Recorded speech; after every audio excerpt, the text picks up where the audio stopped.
다섯 번째는 감각의 민감기가 찾아온다는 거예요. 이제 3에서 6세 정도의 이 감각의 민감기가 한번 크게 찾아옵니다.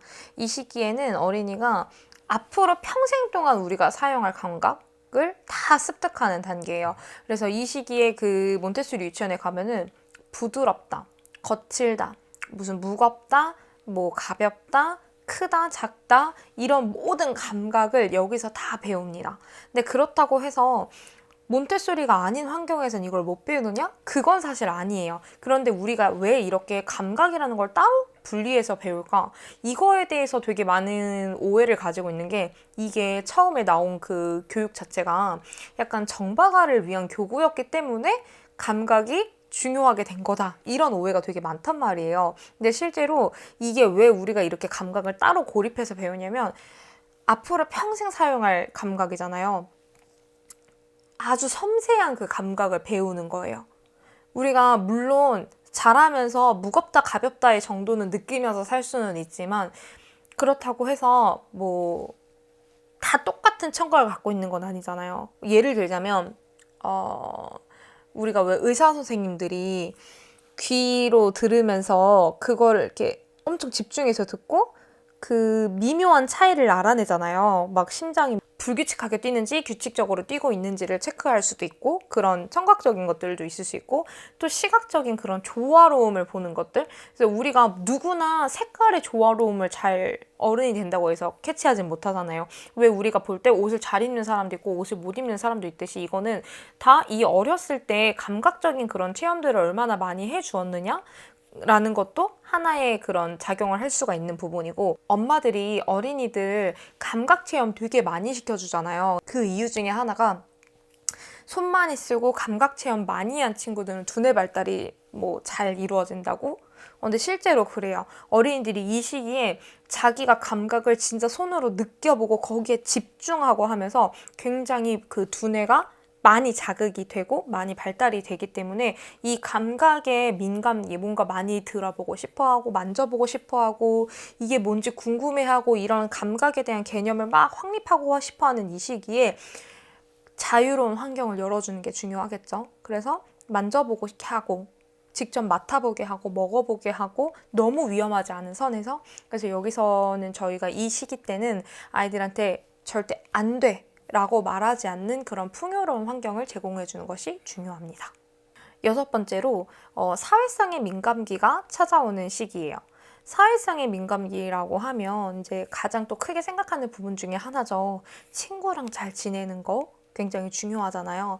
어린이는 처음에는 이제 엄마, 아빠, 부모님의 품에서 생각하고 내 자신을 생각하고 이런 그 생각할 수 있는 범위와 폭이 처음엔 굉장히 좁아요. 그러다가 아이가 성장할수록 이제 그 울타리 밖으로 조금씩 생각하게 되고 그 밖으로 걸어 나가게 되면서 굉장히 중요한 파트 중에 하나가 이 사회성에 대한 부분이에요. 그래서 많이 걱정하시잖아요. 우리 아이가 사회성이 좀 부족한 것 같은데 이런 걱정들도 많이 하시고 사회성 발달을 위해서 뭘 해줘야 될까요? 막 동물을 키우는 집도 있을 수 있고 아니면 동생이 없어서 그런가?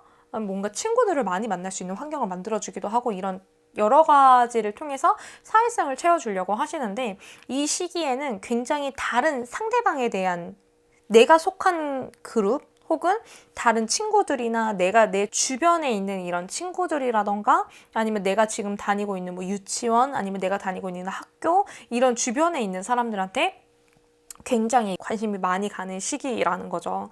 그래서 이 시기에는 어렸을 때부터 좀 주변에 있는 어린이 친구들을 좀 많이 만날 수 있게 도와주는 것도 중요하고 몬테소리의 또 다른 오해 중에 하나가 사실은 사회성 발달이 안 되지 않느냐. 왜? 이게 1대1로 이루어지고 있고 아이가 교구랑만 상호작용을 하고 선생님이랑만 상호작용을 하는데 이게 어떻게 사회성이 발달이 되느냐라는 의문을 가지시는 분들이 굉장히 많았어요.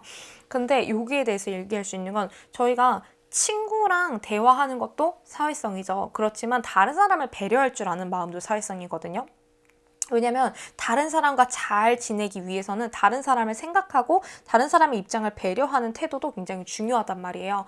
몬테소리에선 그걸 가르쳐요. 그리고 몬테소리 교구가 물론 아이와 교구와의 상호작용이 이루어지기도 하지만 다른 친구를 초대하기도 하고 다른 친구와 함께 그룹 활동을 하기도 해요. 그렇기 때문에 이 몬테소리 안에서도 나중에 사회성에 대한 파트를 한 번 더 다루긴 하겠지만 충분히 사회성을 기를 수 있습니다. 7번째로 쓰기에 대한 민감기가 찾아오는데 보통 한 3세 반, 4세 반 정도가 되면은 그 쓰기에 대한 민감기가 찾아와요. 이 시기에는 그렇게 낙서를 합니다. 그래서 왜 아이 키우는 집에 가보면 정말 적어도 하나쯤은 분명히 벽에 낙서가 있을 거예요. 근데 이 시기 아이들은 뭔가 자꾸 써보고 싶고 끄적거리고 싶고 그래서 처음에 나타나는 것들이 막 이렇게 끄적이기 해서 막 이렇게 뭔가 알아볼 수 없는 그런 선이나 형태로 나타나다가 이것이 점점 쓰고자 하는 어떤 그런 욕구로 나오게 됩니다. 그래서 많이 혼나죠. 이때 벽에다 막 낙서했다고. 그런데 이때는 벽에다 낙서한 거를 혼내시기보다는 어린이가 내가 하고 싶을 때, 내가 쓰고 싶을 때 어디에든지 써보고 내가 그 쓰기 도구를 자꾸 사용해 볼 수 있도록 어린이가 사용하는 그 공간에 그걸 배치해 주는 것이 중요해요. 그래서 이 시기에는 어린이가 스스로 뭔가 해볼 수 있도록 그 영역에 색종이라던가 종이라던가 아니면 뭐 이면지라던가 혹은 또 연필이라던가 색연필이라던가 이런 쓰기 도구와 색칠할 수 있는 그런 자료들을 제공해 주는 것이 중요하고 또 어린이가 자유롭게 사실 벽에다가 하는 이유는 내가 하고 싶을 때마다 엄마한테 얘기를 해야 돼서 그런 거거든요. 엄마 나 그림 그리고 싶어. 엄마 나 뭔가 하고 싶어 라는 얘기를 하지 않으면 할 수 없기 때문이에요. 아직도 어린 나이이기도 하고 그래서 이럴 때는 항상 방이라던가 아니면 거실 한켠에 이런 장소를 제공을 해주시고 또 아이가 이것을 바르게 연필을 잡을 수 있도록 또 이 색칠 도구들을 잘 다룰 수 있도록 가정에서도 몬테소리 교육처럼 제공을 해줄 것을 추천드립니다.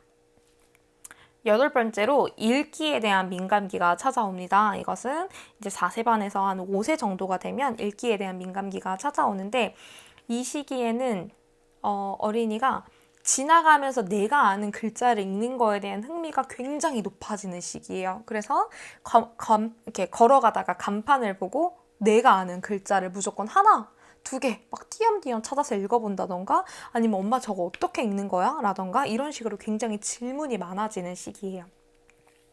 이 읽기에 대한 민감기가 중요한 이유는 어린이가 그만큼 언어에 대한 그 관심이 굉장히 높다는 거고 이 시기에 들어갔던 것들이 굉장히 빠르게 성장을 합니다. 언어에 대한 부분이 읽고 싶어 하고 뭔가 하고 싶어 하고 뭔가 책을 자꾸 가지고 온다던가 근데 사실 어린이가 애기한테 책을 읽어줬는데 엄마 이거 또 읽어줘 또 읽어줘 또 읽어줘 이러면 사실 지치잖아요.